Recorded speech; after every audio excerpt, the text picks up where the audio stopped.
नमस्कार. गणेश जयंती माघ शुद्ध चतुर्थीला साजरी होणारी, ज्याला माघी गणेशोत्सव किंवा तिलकुंद चतुर्थी देखील म्हणतात. गणेश जयंती 22 जानेवारी 2026 गुरुवारी हा दिवस भगवान गणेशाचा जन्मदिवस मानला जातो. याबाबत पौराणिक कथा म्हणजे माता पार्वतीने आपल्या अंगाच्या उठण्यापासून म्हणजे मळापासून एका बालकाची मूर्ती बनवली आणि त्यात प्राण फुंकले. तो बालक म्हणजे गणेश. गणेश पुराणापासून गणेशाचा जन्म माघ शुद्ध चतुर्थीला मध्यान्ह काळी म्हणजे दुपारी झाला होता. गणेशाने या दिवशी विनायक अवतार घेतला होता, ज्याचा उद्देश दैत्यांचा नाश आणि धर्माची स्थापना करणे हा होता. गणपती बाप्पा बुद्धीचा देव. या दिवशी केलेली उपासना बुद्धीला तल्लख करते. माघी चतुर्थीला गणेशाची पूजा केल्याने वर्षभरातील सर्व संकटे दूर होतात, अशी श्रद्धा आहे. या दिवशी तिळाला विशेष महत्त्व आहे. याला तिळकुंद चतुर्थी म्हणतात. थंडीच्या दिवसात याचे सेवन आरोग्यासाठी उत्तम असते. गणेश पुराणापासून माघ शुद्ध चतुर्थीच्या दिवशी गणपतीने विनायक अवतार घेतला होता. कश्यप ऋषी आणि आदिती माता यांच्या आश्रमात मोहकट विनायक या रूपात बाप्पा प्रकट झाले होते. त्यांचा मुख्य उद्देश नरकांतक नावाच्या असुराचा नाश करणे हा होता. या अवताराचे बाप्पांचे वाहन सिंह असल्याचे ग्रंथात म्हटले जाते. तसेच या दिवसाला तिलकुंद म्हणण्यामागे 2 कारणे आहेत. या दिवशी गणपतीला तिळ अर्पण केले जातात आणि कुंद नावाची पांढरी फुले वाहिली जातात. त्यामुळे याला तिलकुंद चतुर्थी म्हणतात. जर गणेश जयंती मंगळवारी आली तर त्याला अंगारक चतुर्थीचा दुर्गशर्करा योग मानला जातो. मात्र 2026 मध्ये ही जयंती गुरुवारी आली आहे. हे येणे विद्या आणि बुद्धिप्राप्तीसाठी अत्यंत श्रेष्ठ मानले जाते.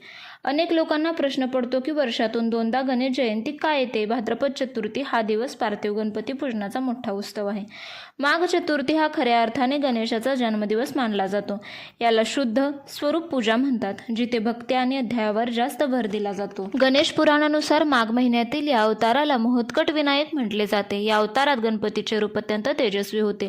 विशेष म्हणजे या अवतारात बाप्पाचे वाहन मूषक, उंदीर हे नाही तर सिंह होते. त्यांनी या रूपात धृमांक्ष आणि नरकांतक यांसारख्या महाभयंकर राक्षसांचा वध करून देवलोकाला संकटातून मुक्त केले. तसेच तुळस अर्पण करण्याचा हा एकमेव दिवस. शास्त्रानुसार गणपतीला तुळस वाहने निषिद्ध मानले जाते, परंतु पूर्ण वर्षात केवळ गणेश जयंतीच्या दिवशी काही परंपरांमध्ये किंवा काही भागांमध्ये गणपतीला तुळस अर्पण करण्याची मुभा दिली जाते. या दिवशी तुळस अर्पण केल्याने सर्व पापांचे क्षालन होते असे मानले जाते. हळदीच्या गणपतीची पूजा या दिवशी अनेक घरांमध्ये केली जाते. अन्नाच्या राशींवर किंवा पिठावर हळदीने गणपतीचे प्रतीक काढून त्यांची पूजा केली जाते. हळद ही मांगल्याचे प्रतीक आहे. पूजेनंतर ही हळद पाण्यात विसर्जित केली जाते किंवा सादात मिसळली जाते. माघ महिन्यात थंडी जास्त असते, हवेत कोरडेपणा असतो, त्यामुळे नैवेद्यात वापरले जाणारे तीळ, गूळ उष्णता टिकवून ठेवतात, रोगप्रतिकारक शक्ती वाढवतात. या दिवशी वापरली जाणारी कंद फुले पांढऱ्या रंगाची असतात. पांढरा रंग शांततेचे प्रतीक आहे, जे मनाला स्थिरता देते.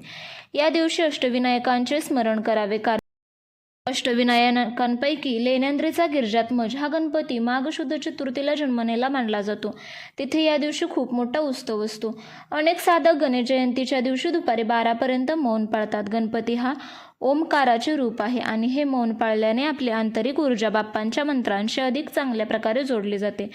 गणपतीच्या मोठ्या कानांचा अर्थ असा की आपण इतरांचे म्हणणे नीट ऐकले पाहिजे आणि लहान तोंडाचा अर्थ असा की आपण कमी पण मोजके बोलले पाहिजे. गणेश जयंती हा स्वतःला शिस्त लावण्याचा दिवस आहे. विनायक म्हणजे विशिष्ट नायक किंवा ज्याला कोणताही दुसरा मालक नाही, नायक नाही. याचा अर्थ असा की बाप्पा हा स्वतःचाच सर्व सत्तांचा स्वामी आहे. गणेश जयंतीला मुख्य पूजा दुपारी 12ला केली जाते, कारण बाप्पाचा जन्म यावेळी झाला असे मानले जाते. दुपारी 12च्या सुमारास बाप्पांची आरती करणे आणि पाळणा करणे अत्यंत शुभ मानले जाते. तर ही होती गणेश जयंतीबाबत काही माहिती. तुम्हाला आवडली असेल अशी आशा करते. व्हिडिओ पाहिल्याबद्दल धन्यवाद. पुनश्च भेटूया नवीन व्हिडिओमध्ये. आवडला असेल तर प्लीज लाईक करा, इतरांशी शेअर करा आणि चॅनलला अजूनही सबस्क्राईब केले नसेल तर प्लीज सबस्क्राईब करा. धन्यवाद.